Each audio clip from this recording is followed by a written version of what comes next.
साथ हुई और कमी आई लेकिन इस गवर्नमेंट में मुख्तलिफ डिपार्टमेंट्स में, मुख्तलिफ टीमेज में, मुख्तलिफ ऑफिस में, CNW में और जो डिपार्टमेंट्स है उसमें फिर एक दफ़ा बदकिस्मती से ये करप्शन बढ़ी है।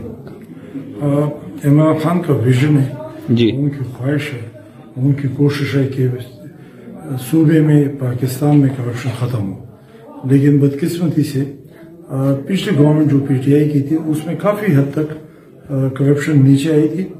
और करप्शन ख़त्म होने की तो मैंने बात कभी नहीं की कि ख़त्म हो सकती है, इस्लाहात हुई, लेकिन इस्लाहात हुई और कमी आई। लेकिन इस गवर्नमेंट में मुख्तलिफ डिपार्टमेंट्स में, मुख्तलिफ टीमेज में, मुख्तलिफ ऑफिस में, CNW में और जो डिपार्टमेंट्स है उसमें फिर एक दफ़ा बदकिस्मती से ये करप्शन बढ़ी है।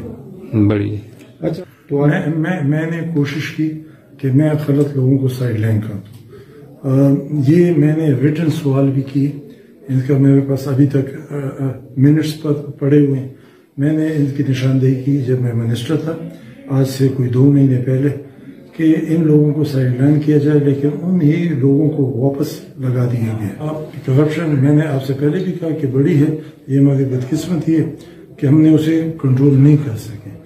हालांकि हमारे जो पार्टी के लीडर हैं उनकी ख्वाहिश है कि ख़त्म हो, खुद एक ईमानदार आदमी इमरान खान, लेकिन नीचे लेवल पे वो चीज़ कम नहीं हुई। तो मैं अगर ये कहूँ तो कि करप्शन ख़त्म हो गई तो मैं तो फिर इमरान खान के साथ धोखा कर दूँ। मैं उनको भी आपके वसासत से बताना चाहता हूँ कि ख़त्म नहीं हुई बल्कि बड़ी है। ये तो इमरान खान को चाहिए कि वो उसकी तहकीकात करे कि जिम्मेवार कौन है।